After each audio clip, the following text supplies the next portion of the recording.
Dans ce programme de Codes, nous parlons sur le service de Dieu. Les grands thèmes, c'est les bénédictions cachées dans les services de Dieu. Les bénédictions qui sont cachées dans les services de Dieu. Il y a des grandes bénédictions qui sont cachées dans les services de Dieu. Amen. Hein?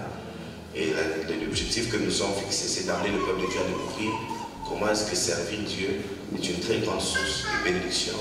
Et Dieu a fait que nous les servions pour que nos vies ne soient plus jamais de même. Alors, la première question à laquelle nous avons essayé de répondre, je vais récapituler pour ceux qui n'étaient pas là avec nous le jeudi et le vendredi, c'est qui peut servir Dieu? Qui peut servir Dieu? Qui peut servir Dieu? Qui peut servir Dieu? Luc chapitre 1, et 74 verset. Mon lecteur va me dire rapidement qui peut servir Dieu. On va lire un peu rapidement et nous allons avancer calmement. Qui peut servir Dieu? 1,74. Luc chapitre 1, le verset 74, la Bible dit de nous permettre, après que nous serions délivrés de la main de nos ennemis, de les servir sans crainte. Exode 82. Exode chapitre 4, le verset 22, nous lisons la parole de Dieu. Tu diras à Pharaon, ainsi parle l'Éternel, Israël est mon fils, mon premier-né. Je t'ai dit, laisse aller mon fils pour qu'il me serve. Tu refuses de le laisser aller. Voici, je ferai périr ton fils, ton premier-né. Amen. Alors, une chose qui est très importante ici que nous devons réaliser déjà, c'est que les plans de Dieu, les desseins de Dieu, lorsque les enfants d'Israël étaient en Égypte, dans la captivité, il a parlé à Pharaon, il a dit, laisse aller mon fils, laisse aller Israël pour qu'il aille me servir. Amen. Dans Luc, on parle de la délivrance. Il a dit, nous serons délivrés, après quoi nous allons servir Dieu. Et lorsque vous lirez 1 Pierre, on ne va pas les lire de 9 à 10, on dit, nous sommes un royaume des sacrificateurs. Amen. Alors, qui peut servir Dieu? Toute personne qui a été délivrée, toute personne qui a été sauvée. Alléluia. Alors, nous sommes tous un royaume des sacrificateurs. Si tu es né de nouveau, si tu as donné ta vie à Jésus, tu es qualifié pour le service de Dieu. Amen. Hein? Alléluia. Et nous avions dit ceci, que le service de Dieu est une conséquence directe du salut. Quelqu'un ne peut pas dire qu'il est sauvé, il ne sert pas Dieu. Ce n'est pas possible. Amen. Hein? Ce n'est pas possible. Quand tu es sauvé pour servir Dieu. Il a dit à Pharaon, laisse aller mon peuple pour qu'il me serve. Laisse aller mon peuple pour qu'il soit à mon service. Et tous dans la nouvelle alliance, tous ici, nous sommes un royaume des sacrificateurs. Amen. Hein? Alléluia. Le service est pour tous. Tous ceux qui ont reçu Jésus-Christ comme Seigneur et Sauveur.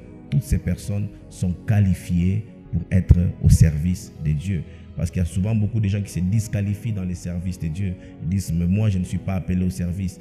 Quand tu as été appelé au salut, tu as été appelé automatiquement au service. Amen. Hein? Quand tu es sauvé, Dieu ne t'a pas sauvé pour être une pot de fleurs à l'église. Dieu ne t'a pas sauvé pour venir décorer son royaume. Dieu t'a sauvé pour être au service de son royaume. Amen. Hein? Et toute personne qui ne sert pas Dieu est en désobéissance à la volonté parfaite de Dieu sur sa vie. Dieu n'a sauvé personne pour être spectateur dans son royaume. Alléluia. Alléluia. Et c'est comme ça que nous devons comprendre que nous sommes tous appelés à servir Dieu. Nous tous, nous sommes appelés à être dans le service de Dieu. Le deuxième point que nous avons vu, ce sont quelque chose à savoir sur les services, quelque chose que nous devons savoir sur les services. Il y a beaucoup de gens qui doivent connaître des choses sur les services. La première des choses que nous devons savoir sur les services, c'est que l'efficacité dans les services dépend du don et de l'appel. Amen. Hein? Tu ne peux pas être efficace dans les services pour Dieu si tu n'as pas encore découvert quel est le don, les talents que Dieu t'a donné et l'appel que Dieu t'a conféré dans ta vie. Il y a des gens, quand ils chantent, ils vous chantent très mal. Amen. Hein? Mais quand ils vous prêchent très bien. Parce qu'il a reçu un don de parler aux gens. Alléluia. Parce que je parle à quelqu'un. C'est comme ça que si tu n'es pas appelé à chanter, ne viens pas t'improviser. Si tu n'es pas appelé à prêcher, ne viens pas t'amuser avec les gens. Il y a des gens, quand ils se mettent à parler de la part de Dieu, ils prêchent, vous demandez à peine qu'est-ce qu'ils voulaient dire. Les cultes est déjà fini. Dit, est-ce que tu avais entendu? Or, la personne a parlé pendant des heures, mais personne n'a compris. Parce que l'efficacité dans les services dépend de l'appel et du don que tu as reçu. Et je sais que Dieu a mis un don dans la vie de chacun d'entre nous. Alléluia. Alors le plus grand travail, c'est de découvrir qu'est-ce que Dieu a déposé dans chacun de nous. Et lorsque tu découvres ce que Dieu a mis en toi, tu peux maintenant servir Dieu avec efficacité. C'est possible de servir Dieu comme prédicateur, mais de ne pas être efficace. Parce que tu n'as pas reçu le don de parler aux gens et tu n'as pas reçu l'appel au ministère de la parole. Amen. Hein? Alléluia. C'est comme ça que dans le service de Dieu, on ne s'improvise pas, on découvre quel est le plan et le dessein de Dieu dans son service. Tu ne t'improvises pas prophète. Amen. Hein? Alléluia. Je l'ai dit même la fois passée à des gens, aujourd'hui, les gens se réveillent, ils veulent à tout prix prophétiser. Il veut à tout prix prophétiser. Bien aimé, on ne s'improvise pas prophète. La Bible dit, il a donné. Qui a donné? Jésus lui-même. Il a donné à l'église, les uns comme apôtres, les autres comme prophètes, les autres comme évangélistes, d'autres comme enseignants, d'autres comme pasteurs. Donc, tu ne t'improvises pas pour dire, moi, je vais devenir pasteur. Alléluia. Tu découvres par contre, qu'est-ce que Dieu a déposé en moi, afin que je puisse être efficace dans son service. Alléluia. C'est très important. Et lorsque tu découvriras l'appel de Dieu sur ta vie, le don que Dieu a déposé dans ta vie, tu ne seras pas frustré. Il y a des gens à tout prix, ils veulent être prédicateurs, ils veulent prêcher, ils veulent passer devant. Ce n'est pas tout le monde qui est appelé à passer devant. Amen. Hein? Ce n'est pas tout le monde qui est appelé à parler aux gens comme ça. Tout le monde a reçu quelque chose, mais ce n'est pas tout le monde qui doit faire tout. Alléluia. Vous savez, je disais ça la semaine. Si on me demandait de prendre ces trucs en train de jouer, il se peut que personne ne finisse le culte. Parce que la manière dont je vais jouer, certaines personnes auront mal aux oreilles. Amen. Hein? Il faudrait que ces frères-là jouent et que moi, à mon tour, je puisse prêcher. Et là, ce sera bon. Et il faut être humble suffisamment pour connaître que ça, c'est ce que Dieu m'a donné. Et ça, je n'ai pas reçu de Dieu. Alléluia. Et lorsque tu te focalises sur le don et les talents que Dieu t'a donné, vous allez voir comment est-ce que nous allons aller loin avec Dieu. Une église où les gens découvrent leur place, cette église connaît de l'avance et ils font un service efficace. Le problème, c'est parce qu'il y a beaucoup d'embouteillages. Tout le monde veut faire tout. Au lieu de réaliser qu'est-ce que Dieu a mis en toi. Je ne sais pas si vous avez la version parole vivante. Tu peux la trouver? Oui. Romains chapitre 12, 6, 8. Romains chapitre 12, verset 6. Nous lisons la version parole vivante. La Bible dit, et pourtant, nous sommes tous différents. Non, aide-moi à dire à ton voisin, nous sommes tous différents. Ça, le problème, nous voulons tous nous ressembler. C'est comme aujourd'hui. Tout le monde qui est dans les choses de Dieu veut devenir prophète. Non, et pourtant, nous sommes tous... Il n'y a rien de mal, frère, d'être évangéliste parmi les prophètes. Il n'y a rien de mal d'être apôtre parmi les évangélistes. Il n'y a rien de mal d'être enseignant parmi les pasteurs. Et pourtant, nous sommes tous différents. Mais le problème, c'est que personne n'accepte sa différence. Amen. Hein? Nous voulons être comme... C'est ce qui nous tue. Dieu a mis en chacun de nous une différence, une particularité. Et c'est dans ça qu'il se trouve la beauté du royaume des cieux. Amen. Hein? Dans le royaume des cieux, seul Dieu est indispensable. Amen. Hein? Il n'y a qu'en Jésus où il y avait tout. Dans nous tous ici, il y a une partie de la divinité qui doit se compléter pour que le royaume des cieux avance. Est-ce que quelqu'un a compris ça? Et si toi tu nous prives une partie de la divinité que Dieu a placée en toi, tu es en train de désobéir à Dieu et tu es ennemi du royaume des cieux. Amen. Hein? Parce que Dieu a mis en chacun de nous qui sommes sauvés son Saint-Esprit. Et le Saint-Esprit ne vient pas habiter en nous pour seulement nous amuser. Il vient aussi habiter en nous pour marquer la marque de la différence de chacun. Certains sont, d'autres ont, d'autres auront. Le Saint-Esprit aime cette diversité en nous pour que chacun contribue à l'avancement du royaume des cieux. Pourtant, nous sommes tous différents. Du coup, je n'ai pas besoin de chanter comme lui. Je chanterai comme Dieu m'a appelé de chanter. Nous sommes tous différents. Et d'ailleurs, la copie n'a jamais eu la même valeur que l'original. Tu es un original parfait dans les plans de Dieu. Et ce que toi, tu peux faire avec les capacités que Dieu a mis en toi, personne d'autre ne pourra le faire. Tu es unique. Et si quelqu'un est en train de souffrir, de ressembler à quelqu'un dans les services, crois-moi, je te décourage. Tu perdras ton temps et lorsque tu arriveras à reproduire la même chose, tu ne seras qu'une photocopie. Amen. Hein? Pendant que tu es l'original dans les plans de Dieu. Alléluia. Continue cette lecture. Et pourtant, nous sommes tous différents, exactement comme les organes et les membres du corps. Nos talents varient suivant la grâce qui nous a été conférée. Nos talents varient suivant la grâce que chacun d'entre nous a reçue. Voilà pourquoi tu ne dois pas être orgueilleux dans les choses de Dieu. Amen. Hein? Moi, je comprends pourquoi quelqu'un devient orgueilleux, c'est quelqu'un qui n'a rien compris. Dans ces royaumes, personne n'a amené quelque chose. Nous avons tous reçu gratuitement. Amen. Hein? Qui d'entre nous a amené le Saint-Esprit pour lui-même? Personne. Nous l'avons tous reçu, lui qui est source de toute grâce. Lui qui donne les dons, qui accorde les ministères, les manifestations et les opérations dans le corps du Christ. Amen. Non, tu ferais mieux de me donner un meilleur amen que celui-là. Et savoir, aujourd'hui, il y a des gens qui sont un peu orgueilleux. Moi, je ferai mieux que lui. Nous ne sommes pas en compétition. Même si tu pourras faire mieux que moi. Mais en entendant, c'est moi que Dieu veut ici et maintenant. C'est moi que Dieu veut chanter. C'est moi que Dieu veut au protocole. En entendant, toi, tu peux être un meilleur protocole. Tu peux être un meilleur chanteur. Mais en entendant, c'est moi que Dieu veut maintenant. Amen. Hein? Est-ce que je parle à quelqu'un? Parce que nous avons reçu des choses de la part de Dieu. Gloire à Dieu. Continue cette lecture qui est riche. L'un a reçu les dons d'adresser des messages inspirés. L'autre, c'est ce qu'on appelle la prophétie. Il y a une différence entre un prophète et celui qui a le don de prophétie. Et ceux qui ont le don de prophétie, des fois, reçoivent des messages inspirés. Sans le savoir comme ça, Dieu lui dit quelque chose pour toi. Et c'est comme ça qu'aujourd'hui, quand quelqu'un reçoit un message inspiré, il ne dit pas que j'ai le don de la prophétie, je suis devenu prophète. Toute personne qui reçoit un message inspiré n'est pas nécessairement prophète. Donne-moi un bon amen. Est-ce que nous sommes ensemble? C'est que la Bible enseigne. Il y a des gens qui ont reçu le don. Ils sont des dons. Eux-mêmes sont des dons que Dieu fait à l'église. Et on les appelle prophètes. Mais d'autres personnes, de temps en temps, il n'y a pas d'autres personnes. Tout chrétien, de temps en temps, peut recevoir un message inspiré. S'il a une communion profonde avec Dieu. Il peut recevoir un message inspiré pour quelqu'un, pour l'église, pour orienter la nation. Mais cela ne fait pas de quelqu'un automatiquement un prophète. Donc si quelqu'un t'amène un message inspiré, ça ne veut pas dire qu'il est prophète. Est-ce que tu me donnes un bon amen? Je peux parler à quelqu'un. Vous savez, c'est nous qui avons tué beaucoup de gens.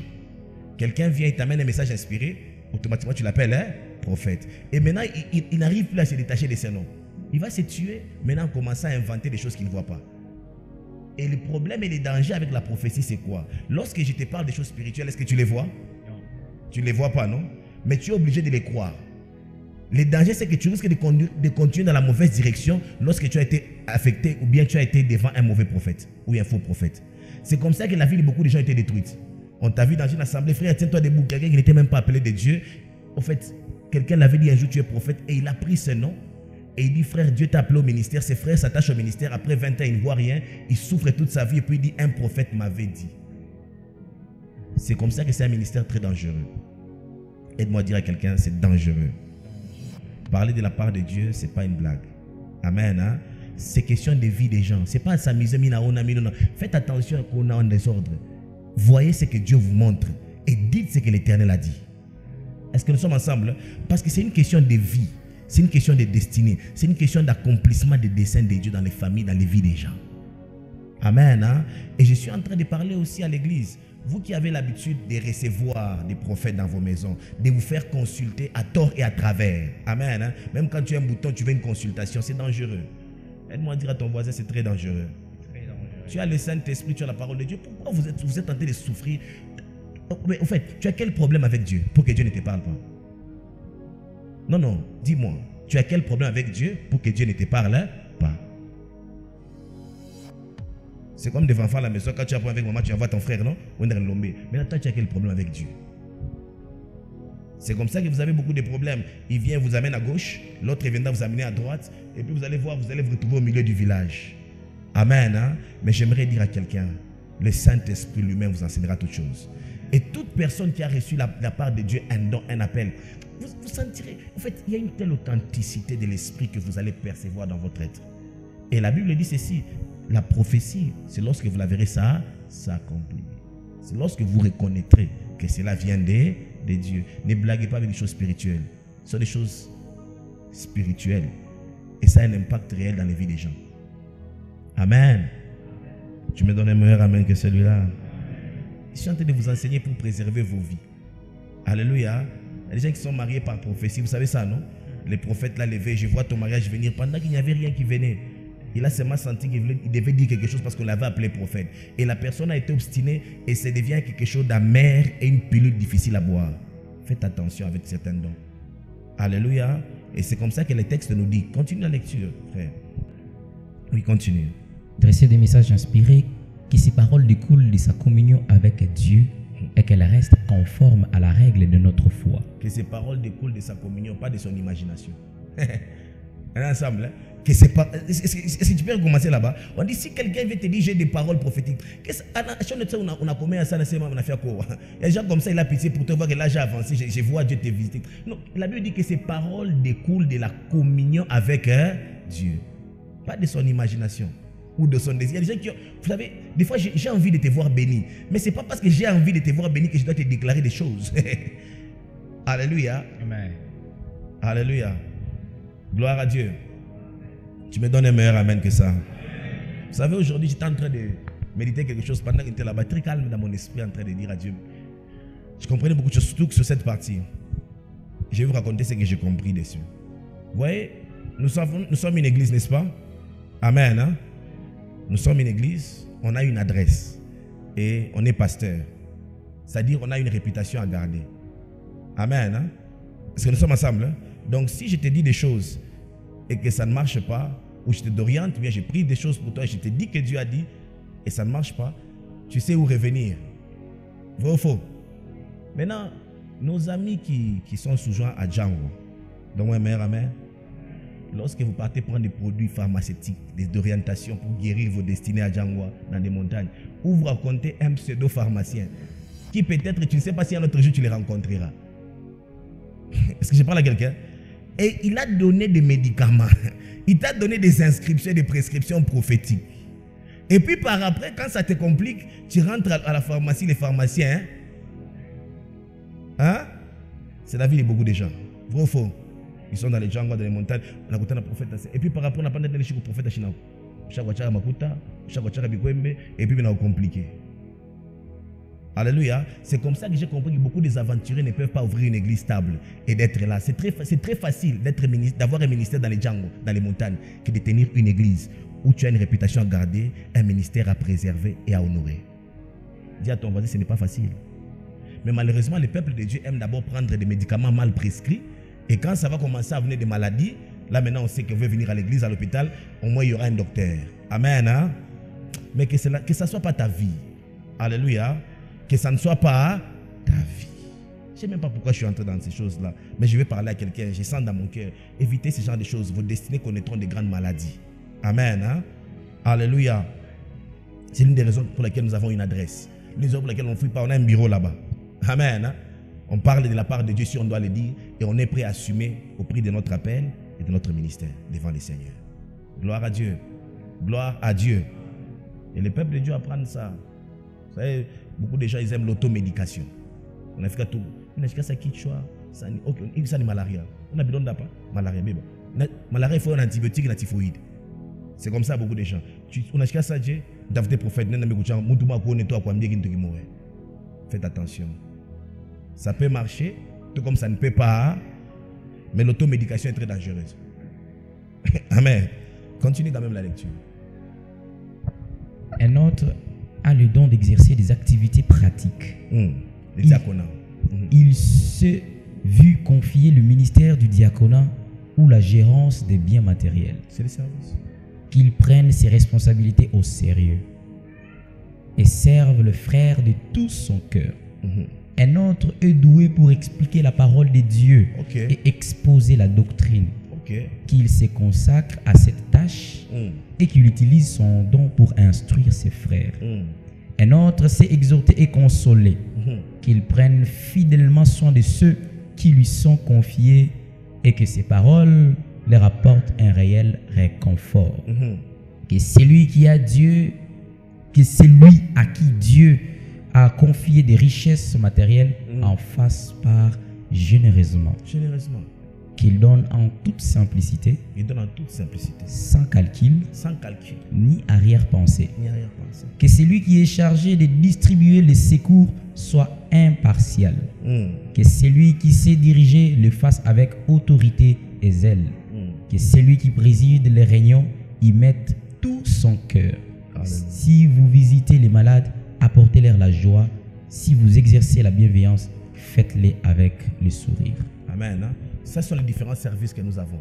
Les bienveillants, les gens qui donnent la libéralité, les gens qui savent consoler, les gens qui enseignent, les gens qui dirigent. Tout le monde n'est pas appelé à être dirigeant. Amen. Hein? C'est pas tout le monde qui va vous diriger. Tout le monde n'a pas reçu le don de diriger. Alléluia. Et il faut reconnaître sa place pour que l'église de Dieu avance. Amen. Gloire à Dieu. C'est ça, ça va rendre notre service efficace. Une autre chose qui rendra notre service efficace, je vais partir là-bas, c'est l'onction. Aide-moi à dire à ton voisin l'onction. Bien-aimé, les talents sans onction, c'est aussi un passe-temps. Dans l'église, bien sûr. Si tu as des talents, il faut avoir l'onction.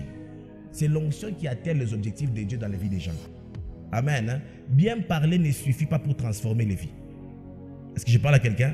Être un bon motivateur, un long français, ne fait pas de toi un bon prédicateur.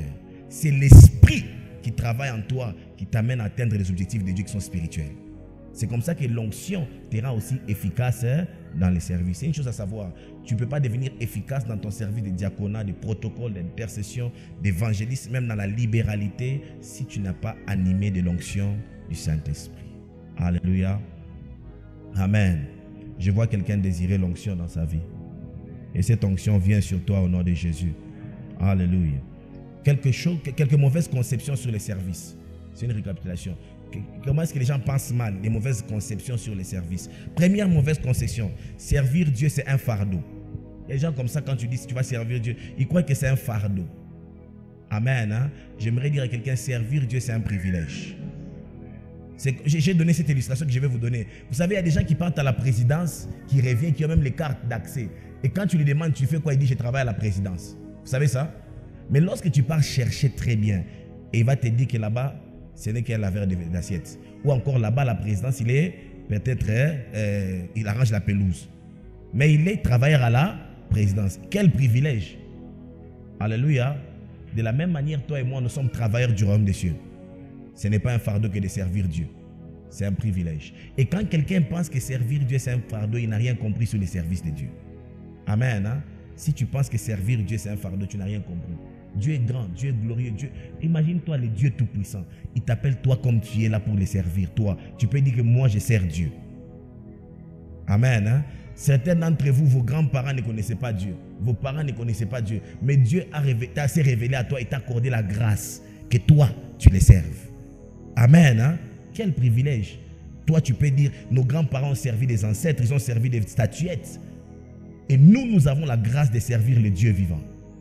Alléluia. Et quand seulement j'entends ça dans mon cœur, je ne sais plus me retenir. Servir Dieu ne peut jamais être un fardeau, c'est un privilège. Amen.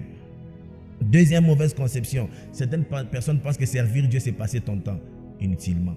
C'est un passe-temps. Alléluia. Moi, j'aimerais dire à quelqu'un, servir Dieu, c'est investir son temps. Gloire à Dieu. Ceux qui pensent que c'est gaspiller leur temps, ils perdent leur temps en pensant comme ça. C'est en servant Dieu qu'on est en train d'investir son temps pour les choses importantes de la vie. Alléluia. Deuxième chose, et là je vais vous parler des choses. Malachie dit, vous verrez la différence entre ceux qui me servent et ceux qui ne me servent pas. Ceux qui servent Dieu, on regardera seulement à la fin. Parce qu'il y a une différence sur leur vie. Il y a quelque chose qui montrera que Dieu est Dieu parce qu'ils n'ont pas perdu leur temps, ils ont investi leur temps. Une autre mauvaise conception sur le service de Dieu. Certaines personnes pensent que servir Dieu, c'est pour les gens qui n'ont rien à faire. Amen. Hein? Quand tu n'as rien à faire, tu n'as pas d'occupation, va servir Dieu. Quand maintenant tu commences à trouver un petit travail, une occupation, maintenant tu es devenu qualifié pour ne plus servir Dieu. Mauvaise conception. Amen. Hein? Servir, Dieu prend plaisir au service des gens qui ont quelque chose à faire. Et d'ailleurs, lisez la Bible. Dieu n'a pas appelé des paresseux. Lisez toute la Bible. Dieu n'a pas appelé des gens qui n'avaient rien à faire. Gloire à Dieu. Donne-moi un meilleur amen que celui-là. Et la Bible parle d'un homme extraordinaire, David. La Bible dit ceci dans Actes chapitre 13, le verset 36. On dit, David a servi au dessein de Dieu dans sa génération. Qui était David? David était un roi. Amen. Hein? David était un roi qui avait du temps pour les desseins de Dieu dans sa génération. Servir Dieu n'est pas pour les gens qui n'ont rien à faire. Amen. Hein? Gloire à Dieu. Donc quand tu sers Dieu parce que tu n'as rien à faire, alors sache que ton service est un miette que tu donnes à Dieu. Tu donnes à Dieu le reste de ta vie. Et c'est souvent, c'est aux chiens qu'on donne le reste de notre nourriture. Vrai ou faux? C'est ça, non? Lorsque tu as pris tout ce qui est bon et tu dis, bon, Dieu vous voit. Amen. Hein? Et Dieu ne prend pas plaisir à un tel service. C'est un mépris pour un grand Dieu comme celui-ci. Gloire à Dieu. Dieu n'est pas comme les diables. Hein? Les diables s'efforcent dans la vie des gens. Les diables, ils supplient. Dieu ne supplie pas ton service. Dieu te dit, mais servir, c'est un privilège. Voilà pourquoi lorsque Dieu nous appelle, il ne nous force pas. Vous savez, l'Esprit de Dieu, lorsqu'il vient sur un homme, il ne les possède pas comme les démons. Il se propose. Sers-moi. Tu es libre de répondre à l'appel de Dieu ou non. Vrai ou faux? Mais le diable, lorsque l'esprit de masturbation vient, tu n'es pas libre. Tu dois te masturber. Tu dois aller voler. Tu dois aller t'enivrer. Ce sont des esprits qui contrôlent. Dieu se propose. Il est tellement très grand pour soumettre à la volonté d'un homme. Alléluia. Dieu veut coopérer avec ta volonté, mais que tu lui donnes le meilleur. C'est comme ça qu'il est écrit. Recherchez premièrement le royaume des cieux. Alléluia. Si tu penses que servir Dieu, c'est pour ceux qui n'ont rien à faire, tu as vraiment toi, tu es le plus à plaindre, au fait. Ce n'est pas parce qu'on manque à faire qu'on donne à Dieu notre temps. C'est lorsqu'on a beaucoup à faire qu'on montre au monde qu'il y a celui qui est plus important dans nos vies qu'on appelle Dieu. Et pour ça, tu me donneras un meilleur amen. Alléluia. Et quand tu comprends ça, Dieu commencera à prendre plaisir à notre service. C'est comme ça que je prie dans le nom de Jésus, dans cette église, que le Seigneur suscite des hommes qui donnent à Dieu la première place au nom de Jésus. Alléluia. Au milieu de nos activités, au milieu de nos occupations, nous savons que le service de Dieu est la conséquence directe de notre salut. Alléluia. Et notre mauvaise conception sur les services, les gens pensent mal. Ils disent que seuls les pauvres peuvent servir Dieu. Vous savez ça, non? Beaucoup de gens pensent que servir Dieu, c'est pour les pauvres. Lorsqu'ils se retrouvent un peu, il n'a plus besoin de servir Dieu. Aide-moi à dire à ton voisin, mauvaise conception. Et d'ailleurs, la motivation de beaucoup de gens dans l'église, c'est parce qu'ils sont pauvres. Vous savez ça? Certains zèles sont des zèles de pauvreté. Ah oui. J'ai été longtemps dans l'église pour découvrir ces choses, non? Il y a des gens qui tu vas les voir toujours à la prière, toujours dans les montagnes, toujours à la consécration. C'est parce que souvent il est en train d'attendre les choses. Il n'a pas encore l'argent pour bien manger suffisamment. Il n'a pas la voiture suffisamment. Il ne sait pas voyager. Il n'a pas encore goûté à la vie. Amen. Alors tu verras que beaucoup des zèles dans nos églises sont motivés par la pauvreté. Écoutez, servir Dieu, ce n'est pas parce qu'on est pauvre. Alléluia. Le service de Dieu est pour les riches et les pauvres. On sert Dieu parce qu'on est sauvé. On ne sert pas Dieu dans l'intention de devenir riche. Et beaucoup de gens croient qu'en servant Dieu, c'est comme ça, tu vois, les gens sont kanisanga. C'est la pauvreté qui te fait parler, ce n'est pas l'amour pour Dieu. Aide-moi à dire à ton voisin, vérifie tes motivations. C'est la raison pour laquelle vous voyez souvent, lorsque les gens n'ont rien, ils sont à l'église, lorsqu'ils commencent à avoir des gros titres, ministres, ils commencent à être directeurs, chargés des opérations, banquiers, vous voyez déjà que le français a changé. Alléluia. Et il ne peut plus être protocole. Moi, ministre, protocole de qui? Protocole de Dieu. Alléluia. Moi, ministre, chantre de qui? Chantre du roi des rois. Et ma prière dans le nom de Jésus, dans cette église, que lorsque Dieu vous élève, que vous restiez serviteurs de Dieu au nom de Jésus. Alléluia. Moi, je ne vais pas être ces gens de pasteurs qui sont en train de courir derrière les gens parce qu'ils ont de l'argent. Bien aimé, Dieu n'est pas à court de moyens pour son œuvre. Donne-moi un meilleur amen que ça. Et Dieu n'a pas besoin qu'un homme lui fasse faveur de devenir Dieu. Avant que tu ne sois, tes parents ne soient, tes grands-pères ne soient, Dieu était. Et l'œuvre de Dieu a existé.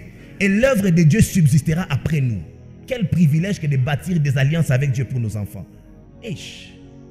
Alléluia. Et tout ça, c'est aussi la faute des pasteurs qui enseignent mal sur les services. On vous dit enseigner Dieu pour être béni. Et tu vois que les gens viennent parce qu'on recrute les pauvres. Ceux qui sont bénis, quelle est leur place? Si on te dit, comme tu me dis, mon Dieu bariki, c'est pas le machin bariki, mais tu vas je bâtis fouache. Si tu as mon système, c'est pas la Bible. Les riches, les pauvres, les grands, les moyens, tous sont servent Dieu. Pourquoi? Au-delà du service sur la terre, il y a des couronnes qui nous attendent. Au-delà de ce que les hommes voient, c'est le Dieu que nous voyons, que nous révérons, pour lequel nous sommes en train de courir. C'est ça ce qui se passe. Quelqu'un qui est ministre, qui est en train de clôturer la réunion, qui dit « Je dois aller aux médias, c'est moi qui gère les médias de l'église. » Quelle folie! Mais qu'est-ce que ça arrive encore dans nos jours? Beaucoup sont chrétiens de nom, pas chrétiens de vie. Parce que lorsqu'on voit ta priorité, ce n'est pas Dieu. C'est une mauvaise conception. que croire que servir Dieu, c'est pour le pauvre. Amen. Et je sais et je prie dans cette église, nous aurons des hommes grandement élevés qui seront au service de Dieu. Alléluia. Je vous dis, il y aura même des moniteurs qui sont des directeurs des grandes entreprises, mais qui ont reçu de la part de Dieu un fardeau pour les enfants. Ils ne sont pas... Écoutez, vous ne répondez pas à l'appel de l'homme. Vous répondez dans les services de Dieu à l'appel de Dieu. Alléluia. C'est Dieu qui t'a appelé, qui t'a mis ces fardeaux en toi. Et le problème, c'est ce que nous vous enseignons, c'est qu'on vous dit. C'est ça les problèmes. C'est ça les problèmes. Et aussi, vous savez bien que lorsque le pasteur est dur, il vous enseigne la parole de Dieu, vous pouvez avoir un autre pasteur à Djangwa, que vous allez motiver et que vous allez même lui dire, quand Dieu vous donnera de l'argent, tu as le ministère, ouvre une église, on va te soutenir. Amen. Hein? Est-ce que vous savez combien des hommes riches ont appelé des gens au ministère? Des hommes que Dieu n'a pas appelés. Donne-moi un bon amen. Il y a beaucoup des hommes riches qui ont appelé les gens au ministère. Les hommes que Dieu n'a jamais appelés. Parce qu'ils ne veulent pas se soumettre à la parole de Dieu. Alléluia. Ils ne veulent pas se soumettre à la parole de Dieu. Ils croient qu'avoir de la richesse, c'est substituer Dieu. La parole de Dieu dit, et les riches et les pauvres, s'ils sont sauvés en Jésus, ils doivent servir Dieu. Alléluia. Amen. Et j'ai vu beaucoup de gens, ils quittent une église, ils se rebellent et puis il dit quoi? Oh, tel papa de l'église l'a consulté, il dit qu'il va les soutenir parce qu'il travaille, si ce n'est pas à la DGDA ou à la banque ou encore au ministère. Faites attention, le ministère c'est Dieu qui appelle. Alléluia. Gloire à Dieu. Gloire à Dieu. Et vous qui grandissez sous mes pieds, vous qui grandissez avec mon enseignement, faites attention, servons Dieu avec toute humilité. Dans la pauvreté, dans le manque et dans l'élévation, restons serviteurs de Dieu. Et restons simples dans la maison de Dieu. Tu me donnes un meilleur amen que celui-là. D'autres personnes pensent aussi que le service de Dieu, c'est pour les célibataires. Amen. Hein? Je ne sais pas ce que c'est que ça fait. C'est comme si cette bague rend certaines vies lourdes. Alléluia. Tu vois quelqu'un se marie, en fait, tous les programmes de l'église, ça devient lourd. Pourquoi? Je suis marié. Qui t'a dit que marié, ça allait au ciel? Tu peux te marier et aller en enfer très vite. Donne-moi un bon amen que celui-là. Et beaucoup de célibataires sont motivés dans l'œuvre de Dieu parce qu'ils croient que Dieu va te voir. Moi, je ne vais pas te voir. Donc, même combien de païens se marient? Combien de païens se marient? Ce n'est pas le mariage, l'église, ce n'est pas une plateforme de recrutement pour les mariés. Nous servons Dieu parce qu'il nous a sauvés du péché. Bien aimés, nous sommes reconnaissants parce que autrefois nous marchions selon la vanité de la vie. Aujourd'hui, Dieu nous donne de la valeur et une raison d'exister. Nous ne servons pas Dieu pour des statuts changés de célibataires à mariés. Tu n'as rien compris du tout. Rien du tout. Rien du tout. Rien du tout. Tu n'as rien compris du tout. Les statuts ne changent pas Dieu. Écoutez, peu importe l'âge qu'Élisa aura, peu importe l'argent qu'il aura, je resterai son père. Vrai ou faux? Peu importe ce qu'on l'appellera dans ces pays, on m'appellera toujours papa d'Élisa. Et ça ne changera jamais. De la même manière, peu importe ce que tu deviendras, tu resteras enfant de Dieu, ça ne changera jamais. Personne d'entre vous n'aura son nom à côté du nom de Dieu.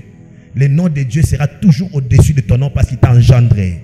Et c'est comme ça que nous devons rester fils de Dieu, enfants de la maison de Dieu. Alléluia. PDG, serviteur de Dieu. Marié, serviteur de Dieu. Grands-parents, serviteurs de Dieu. Arrière-arrière-parents, serviteurs de Dieu. Et c'est comme les Timothée, on voit la foi qui était dans son aïeul. Que ça t'arrive au nom de Jésus. Que ça t'arrive au nom de Jésus. C'est ma prière, que ça t'arrive au nom de Jésus. Je vais voir quelqu'un qui est président, qui est responsable des grandes structures. Il a des petits-enfants et il les rassoit, il leur parle de Jésus. Et on voit grand-papa partir à l'église, changer l'église. On dit, mais papa, avec tout ce que tu as, il a dit, j'ai découvert plus que ces choses. J'ai découvert les trésors de la vie. Jésus-Christ de Nazareth. Alléluia. Si nous n'arrivons pas encore là-bas, on n'a pas encore commencé à marcher avec Dieu. Nous sommes encore des mendiants dans la maison de Dieu. Amen. Hein? Et ce qui est sûr, le mariage, tu l'auras. Dieu. Même l'argent que tu cherches, tu finiras par l'avoir. Mais ce qu'on connaîtra, c'est ce qui s'est caché dans ton cœur tous ces temps que tu t'appelais enfant de Dieu. Amen. Hein? Parce qu'il y a certaines choses que tu ne peux pas faire. Vous savez, lorsqu'on est pauvre, lorsqu'on est célibataire, il y a beaucoup de choses qu'on ne peut pas dire. Quand tu parles de marichika, la kimia, oui, est-ce qu'on a qu'une toi? Mais lorsque Dieu te donne un moyen d'expression, c'est lorsque le chemin de l'humilité commence et les vrais services commencent. Parce que lorsque tu peux et tu ne peux pas pour la gloire de Dieu, alors Dieu trouve une adoration à ce que tu fais. Beaucoup d'entre nous, c'est parce qu'on ne peut pas. Si tu pouvais faire certaines choses maintenant, certains d'entre nous, si, imagine-toi aujourd'hui, si tu veux t'offrir un voyage à Dubaï, tu ne viendrais pas passer ton temps à écouter ces choses. Entre nous. Entre nous. Tu as. Papa, je m'excuse, il caméra parle. Tu as connaître la piscine. Il y a beaucoup de gens qui le font. Je vous dis, je sais de quoi je parle. Il y a des gens comme ça, c'est sa joie, son plaisir, c'est ça. Alléluia. Mais comme en entendant, il n'y a pas de moyens, cherchons Dieu. Que Dieu ôte cette mentalité au nom de Jésus. Pourquoi nous devons servir Dieu, bien-aimé? Pourquoi nous devons servir Dieu? Pourquoi nous devons servir Dieu? Pourquoi nous devons servir Dieu? Nous devons servir Dieu parce que Dieu n'a que nous. Amen. Hein? Dieu n'a que nous. Dieu n'est pas comme le diable. Dieu ne peut pas aller prendre dans le monde des gens pour les servir. Imaginez-vous, on appelle un frère du monde qui chante la musique mondaine. On dit que celui va diriger notre adoration aujourd'hui. Qui ne sera pas scandalisé ici? Alléluia. Dieu n'a que toi et la voix qu'il t'a donnée pour chanter dans sa maison. Dieu n'a que toi, son enfant, avec l'argent qu'il t'a donné pour bâtir l'œuvre de Dieu. Aujourd'hui, on a descendu l'œuvre de Dieu très bas. Aujourd'hui, même les chrétiens, les pasteurs, les missions chrétiens vont demander de l'argent aux païens. Alléluia. Parce qu'il y a des chrétiens qui n'ont pas le temps pour l'œuvre de Dieu. Amen. Et toi, pour contribuer à l'avancement de l'œuvre de Dieu, il faudrait qu'on t'élève presque au même rang que Dieu. Presque. Et puis avec beaucoup de métiers, tu as vu les dit, je vois ça, quand même. Non, bien-aimé, évitons ces choses. Dieu n'a que nous. Si Dieu a mis des choses entre ta main, c'est parce qu'il sait qu'il n'a que toi pour avancer son œuvre. Amen. Hein? Aide-moi à dire à ton voisin, Dieu n'a que moi. Le jour où tu ne viendras pas chanter, Dieu n'avait que ta voix pour combler ses cœurs. Oui, le jour où tu ne seras pas au protocole, Dieu n'avait que tes mains, ton corps pour dire à quelqu'un, entre et sors. Bien-aimé, si aujourd'hui je ne suis pas là, il y a des choses que vous n'entendrez pas parce que Dieu n'avait que moi pour ce genre de messages aujourd'hui. Alléluia. Et tu dois savoir que Dieu n'a que toi pour faire les choses qu'il t'a appelé à faire. Dieu n'a que toi. Et lorsque tu n'es pas à ton poste, tu es en train de te créer des problèmes et de nous créer aussi des problèmes. Pourquoi je dois servir Dieu? Bien aimé, parce que Dieu n'a que moi. Dieu n'a que moi. Je dois répondre à l'appel de Dieu. Je ne vais pas rapporter ça demain, c'est maintenant. Il y a des âmes que Dieu veut sauver que par moi. Il y a des choses que Dieu doit faire avec moi seulement. Amen. Hein? Alléluia. Est-ce que c'est seulement moi qui dois payer ces micros-là? C'est seulement moi qui dois acheter ces... Oui, Dieu n'a que toi. Parce que tu as vu les besoins, alors Dieu t'a parlé à toi. Fais-le toi. Amen. Hein? Alléluia. Gloire à Dieu. Nous avons parlé sur un autre point très important. Et nous sommes en train de faire une petite bonne récapitulation afin d'être bénis ensemble. Et je sais que nous sommes en train d'être bénis. Comment servir Dieu? Parce que Dieu n'a que moi. Est-ce que je dois le servir dans le désordre? Parce que les gens comme ça, ils disent que Dieu n'a que moi. Que le Seigneur me prenne comme je suis.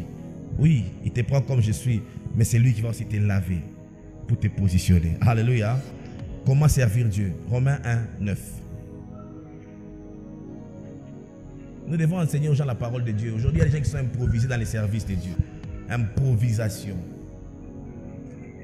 Romains chapitre 1, le verset 9, la Bible dit: Dieu, que je sers en mon esprit, dans l'évangile de son Fils, m'est témoin que je fais sans cesse mention de vous. Dieu que je sers comment? En mon esprit. Comment servir Dieu? On sert Dieu en esprit. C'est-à-dire quoi? L'œuvre de Dieu a une portée spirituelle. Est-ce que nous sommes ensemble là? Je peux être un bon parleur, mais si je ne suis pas spirituel, c'est pas que je commence à être un bon comédien. C'est comme ça qu'il y a certains prédicateurs, depuis que vous tenez, vous sentez que c'est la haute comédie à la chair. Mais vous dites, qu'est-ce qu'il veut dire? On n'est pas venu blaguer à l'église, on est venu être édifié. Donc, mon meilleur amen. Mais quand quelqu'un vient ici, il est charnel, il n'a pas compris que l'œuvre de Dieu est spirituelle, il va se transformer en comédien à la chair. Amen. Hein? Il y a la place pour les comédiens dans les salles de spectacle. À l'église, il y a la place pour les prédicateurs et les enseignants de la parole. Alléluia. Est-ce que je parle à quelqu'un? C'est comme ça que Paul dit aux Romains, le Dieu que je sers, pas dans la chair, mais en esprit, parce que l'œuvre de Dieu est spirituelle.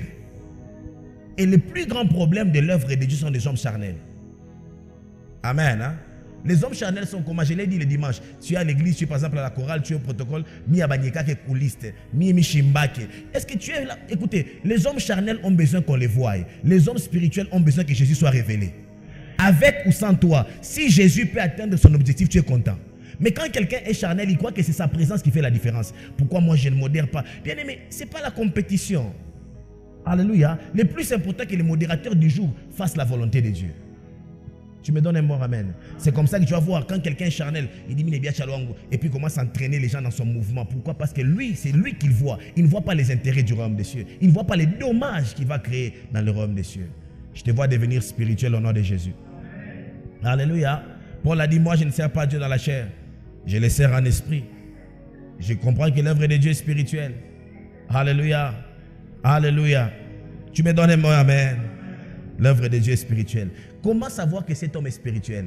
C'est lorsqu'il n'a pas de motivation charnelle. Amen. Je vous réunis. Frère dans le Seigneur, bien aimé, on n'est pas en compétition. Amen.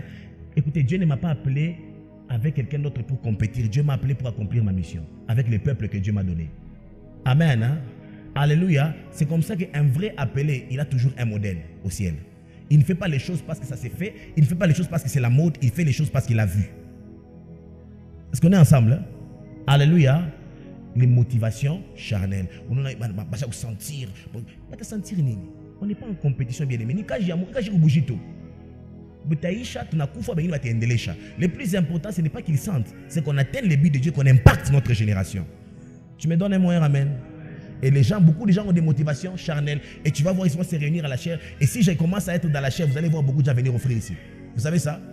Tu vas prouver. Il y a une expansion. Tu n'as qu'à caro.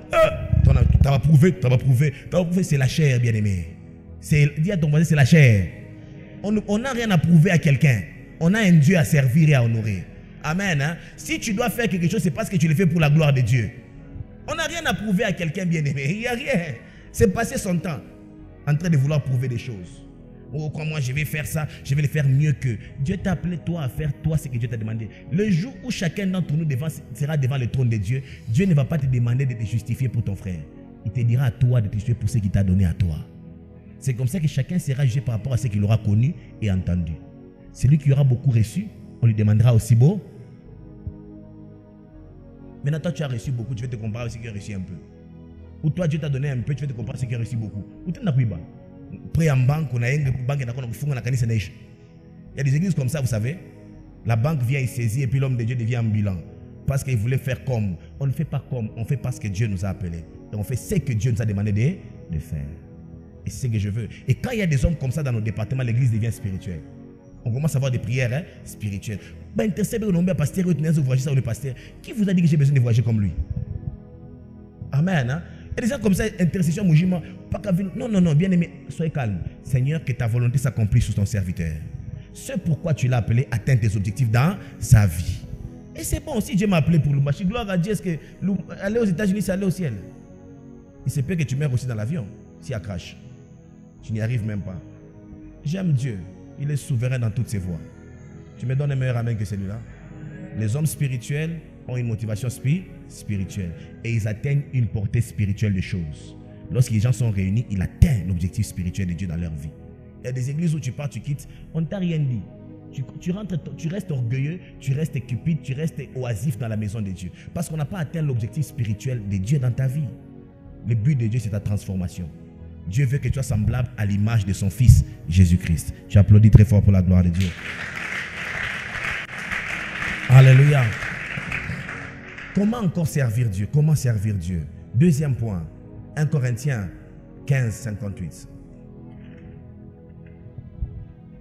1 Corinthiens chapitre 15, le verset 58, la Bible dit: ainsi, mes frères bien-aimés, soyez fermes, inébranlables. Travaillant comment? Travaillant de mieux en mieux à l'œuvre du Seigneur. Comment servir Dieu avec excellence? De mieux en mieux. Tu ne peux pas bien faire aujourd'hui et puis demain tu nous déçois. Quand tu veux commencer l'œuvre de Dieu, alors rassure-toi, parce que la Bible dit ceci: maudit soit l'homme qui fait l'œuvre de Dieu avec négligence. Là, ce n'est même pas le pasteur qui va te maudire, c'est Dieu lui-même qui te maudit. C'est comme ça que lorsque tu dis je vais servir Dieu, fais-le avec excellence, de mieux en mieux. Pas aujourd'hui avec des lestages, c'est comme si on t'efforce de servir ton Dieu. Ce n'est pas possible. Si tu es prédicateur, prêche de mieux en mieux.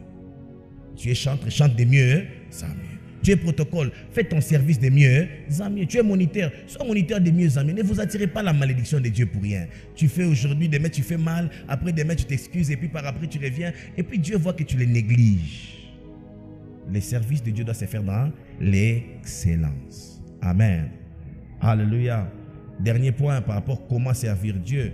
Matthieu 4, 10. Matthieu 6, 24. Ça, c'est un point très crucial. Comment servir Dieu? On les sert en esprit, on les sert avec excellence, mais aussi on les sert de manière exclusive. Amen. Hein? Exclusive. Matthieu 4, 10. Matthieu chapitre 4, le verset 10. La Bible dit, Jésus lui dit, retire-toi, Satan, car il est écrit, tu adoreras le Seigneur, ton Dieu, tu le serviras, et tu le serviras lui seul. Tu le serviras lui seul. Voilà. Exclusivité. Si tu dis que je vais servir Dieu, alors sers Dieu lui seul. Mais je dis, pasteur, comment est-ce qu'il dit lui seul? Alors je vais le comparer à qui? Qui d'autre je peux servir si ce n'est pas Dieu? Bientôt on va comprendre. Matthieu 6, 24. Parce que la révélation est progressive. Amen. Hein? Oui. Parce qu'il y a beaucoup de gens qui ne savent pas qu'ils servent autre chose que Dieu. Mais dans leur tête, ils pensent qu'ils servent Dieu. Oui, oui. Et ils sont conscients. Certaines personnes, c'est l'ignorance. Aujourd'hui, Dieu te délivre de cette ignorance. Amen. Hein? Ils sont sincères. Parce que moi, je ne sers que Dieu. Mais Matthieu 6, 24 dit quoi? Matthieu 6, 24, la Bible dit, nul ne peut servir deux maîtres. Ok. Car ou il haïra l'un et il aimera l'autre, ou il s'attachera à l'un et méprisera l'autre. C'est comme ça qu'il y a des gens qui haïssent, qui s'attachent, qui méprisent. Avançons, continue. Vous ne pouvez pas servir Dieu et maman. Oh, maman c'est qui? C'est le Dieu de l'argent. Non, maman c'est le Dieu de l'argent. Mais pasteur, tu es contre l'argent. Bien aimé, comment je peux être contre l'argent? On n'aura pas de micro. On ne va pas construire pour Dieu. Moi, j'aime qu'on ait l'argent. Je n'aime pas l'argent. Parce que l'amour de l'argent est la racine de tous les maux. Mais j'aime qu'on ait l'argent. Amen. Hein? J'aime vous voir béni. C'est bon. Avoir des frères en Christ bénis, des sœurs en Christ bénis. Mais ça c'est beau, non? Amen. Hein? Quand tu vois un frère venir au bureau, il te regarde, bonjour pasteur, il te raconte son histoire et puis par après, tu dis, papa, j'ai pensé à vous. Seigneur, que ton nom soit béni. Alléluia. Tu sens même la chose monter encore. Ah oui, ça motive, hein? Mais ce n'est pas la seule motivation dans l'œuvre de Dieu. Amen. Hein? Maintenant, je vais vous expliquer ce qui se passe. Ce qui se passe ici. Il a dit, si tu aimes un, tu haïras l'autre. Certaines personnes commencent à haïr l'œuvre de Dieu parce qu'ils commencent à aimer plus l'argent que Dieu. C'est comme ça que lorsqu'on ne te parle de l'œuvre de Dieu, ça t'énerve. Ça va t'empêcher de gagner l'argent. Il m'a responsabilité. Tu me pousses. Ça y est, moi je dois gagner d'abord l'argent. Et c'est comme ça que progressivement tu commences à détacher de l'œuvre de Dieu. Et tu commences à mépriser l'œuvre. Il n'y a pas rien de comme Kaboulé. Kajiamou. Amen. Hein? Moi, je vais Kajiamou. Pourquoi? Parce que tu as commencé à aimer autre chose inconsciemment. Mais ce qui est vrai, c'est que tu ne vas pas abandonner l'église. Oui, tu vas rester dans la maison de Dieu tout en n'aimant pas l'œuvre de Dieu. Et ce qui se passe, c'est quoi? Et c'est le grand danger que nous devons éviter dans ces siècles. C'est que beaucoup de gens se servent de Dieu pour avoir l'argent. Parce que la spiritualité est au-dessus des matériels. Vous savez ça, non?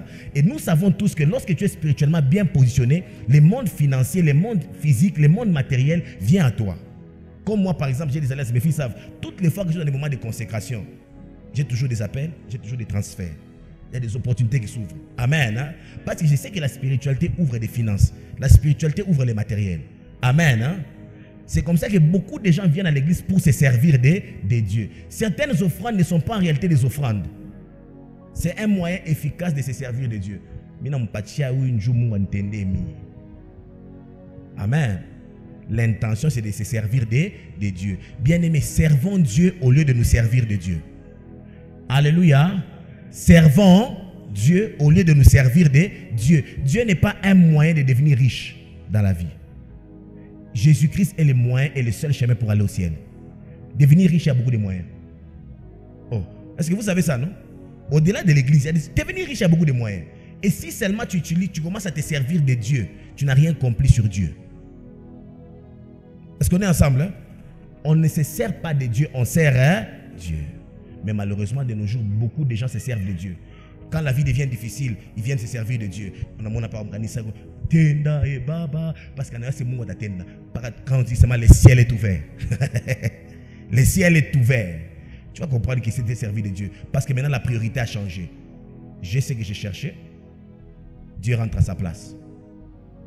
On est ensemble, hein? Mais ça ne sera pas ton cas au nom de Jésus. Amen. Hein? C'est comme ça qu'il dit, faites attention à maman. Faites attention à l'argent. Quand je pars au travail, je ne pars pas au travail nécessairement parce que, en fait, comment je peux expliquer ça? Je ne pars pas au travail parce que l'argent doit me conduire nécessairement, quoique l'argent est important. Mais j'ai d'abord une mission devant Dieu. Toute ma vie est une mission devant Dieu. Je ne peux pas vendre la race des enfants de Dieu au prix de l'argent. Amen. Hein? Je ne peux pas vendre mon témoignage au prix de l'argent. Je ne peux pas vendre ma relation, ma communion avec Dieu au prix de l'argent. Est-ce que nous sommes ensemble? Soit tu te serviras de Dieu ou tu serviras Dieu. Alléluia. Tu me donnes un meilleur amen. Et c'est ce que Jésus lui-même, ça c'est pas moi, c'est Jésus qui dit à ses disciples, faites attention. Faites attention entre maman et Dieu. Soit tu serviras l'un, tu haïras l'autre. Soit tu serviras l'autre, tu mépriseras l'un. Et moi je veux que dans le nom de Jésus, que tout ce qui t'intéresse, c'est d'avancer le royaume des cieux. Et lorsque ça rend d'intéressé, Dieu est suffisamment Dieu pour montrer qu'il est Dieu. Et je vois Dieu montrer ça dans la vie de quelqu'un. Alléluia. Alors dans quelques minutes avant de partir, nous allons parler de quelques bénédictions attachées à l'œuvre de Dieu. Il y a des grandes récompenses que de servir Dieu. Des grandes récompenses que de servir Dieu. Des grandes récompenses que de servir Dieu.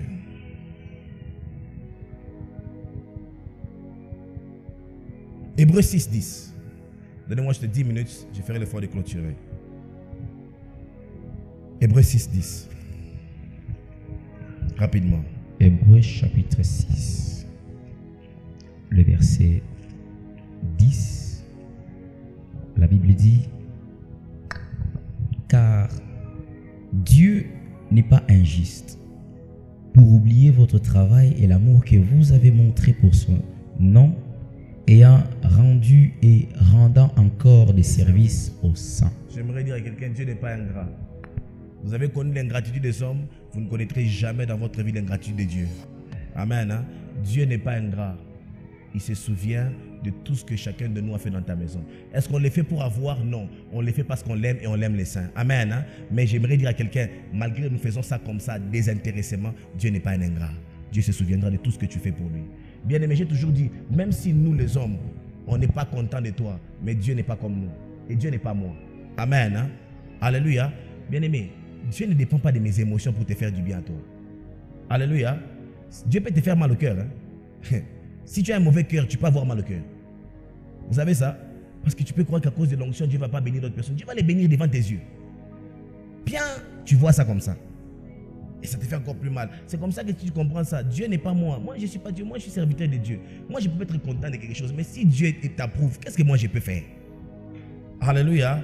Comment faire que Dieu t'approuve? Dieu n'est pas ingrat. Sers Dieu. Sers seulement ton Dieu calmement. Et tu verras que Dieu te récompensera. Maintenant, ceux qui ne servent pas Dieu, Dieu se souviendra de quoi? Amen. Hein? 1 Corinthiens 15, 58. 1 Corinthiens 15, 58. Il est important de savoir que les services de Dieu accompagnent des grandes bénédictions. Des grandes bénédictions. La Bible dit: ainsi, mes frères bien-aimés, soyez fermes, inébranlables, travaillant de mieux en mieux à l'œuvre du Seigneur, sachant que votre travail ne sera pas vain. Bien-aimé, toutes les fois que tu quitteras chez vous pour venir à l'écodime diriger les enfants, toutes les fois que vous venez chanter ici, j'aimerais dire à quelqu'un, ton travail ne sera pas vain. On peut te rire aujourd'hui, mais on ne te rira pas toute la vie. Je sais de quoi je parle. Je connais les dieux que je sers. Je connais ces dieux. Je connais les dieux de la natte. Je connais ces dieux-là. Toi qui n'avais ni adresse, tout ce que tu avais comme propriété de la vie, en fait, tes biens, tout ce que tu avais comme bien, valeur nette, amen. Hein? Mais servant Dieu, sachant que Dieu n'est pas injuste, Dieu te récompensera. Amen. Hein? Dieu te récompensera. Sans adresse, tu auras des adresses et tes enfants, tu les laisseras avec des adresses. Alléluia. L'œuvre de Dieu est un héritage pour la vie de quelqu'un ici. Alléluia. Des fois, j'aimerais dire à quelqu'un, sachant que l'Éternel te récompensera. Il y a des grandes récompenses dans l'œuvre de Dieu. Et je suis le fruit de ça. Quand j'entends l'histoire de mon père, moi je n'ai pas connu le combat de la foi comme certains. Beaucoup d'entre vous êtes peut-être les premières générations. Moi, mon père a frayé un chemin pour nous. Et ma mère sont chrétiens. Et nous sommes nés dans cette hiérarchie-là des chrétiens, dans cette lignée-là. Quand il m'explique sa vie et ce que nous sommes devenus, ce que je deviens, je comprends que je dois faire mieux pour mes enfants et mes petits-enfants. Je te vois, toi, bénir toute ta descendance au nom de Jésus. Alléluia. Vous savez ce qui se passe? Je vais vous raconter quelqu'un qui a répondu à l'appel de Dieu. Abraham partait ne sachant pas où il allait. Mais Abraham est mort et a laissé un territoire, de l'héritage, une richesse. Je te vois, toi, obéir à Dieu, au service de Dieu et laisser des choses à tes enfants. Amen. Hein? Et il y a des récompenses. 1 Timothée 5, 18. 1 Timothée 5, 18. le verset 18. La Bible dit, car l'Écriture dit, tu ne muselleras point le bœuf quand il foule les grains, et l'ouvrier mérite son salaire. Alléluia. L'ouvrier fait quoi? Il y a des choses qu'on te donne par grâce, des choses que tu mériteras dans la présence de Dieu. Amen. Hein? Des choses quand tu te tiens devant Dieu, moi, on a pas grâce. Ces garçons méritent ça. Tout le monde vit par la grâce. Je crois en ça, je crois en la grâce. Mais il y a des gens, la qualité de leur service, Dieu, cet ouvrier mérite son salaire. C'est comme ça que je te vois, toi, être sérieux avec Dieu et posséder des choses qui correspondent à ce que tu fais pour Dieu. Amen. Hein? Je me rappelle lorsque je me suis converti, beaucoup de gens se moquaient de nous. Notre église à Kinshasa, là-bas, c'était les pavements. Ici, même pas, c'était d'abord le blong, donc la poussière, le sable, presque, quelque chose comme ça. Et il fallait tout ça. Et on passait du temps là-bas. Et souvent, on venait avant pour nettoyer les tôles, parce qu'on a ma tôle. Il faut pour ça, ma tôle, pour que l'église soit continuellement présentable à chaque culte. Et on le faisait. Il y a même des gens qui pensaient qu'on ne deviendrait rien. Amen. Hein? Il y a des gens qui s'amusaient à croire que nous perdions notre train et notre jeunesse. Comment un jeune comme toi peut faire des choses comme ça? C'était ce qu'il disait. Mais j'aimerais dire à quelqu'un, tout ouvrier mérite. Hein? Mais le problème, c'est quoi? C'est que le plus souvent, les salaires que nous recevons n'est pas toujours proportionnel à ce que nous pensons. Est-ce que je parle à quelqu'un? Beaucoup pensent qu'ils vont peut-être recevoir l'argent. Tes pensées ne sont pas les pensées de Dieu. Il se peut que tu reçoives une bonne femme. Car une bonne femme est aussi un don de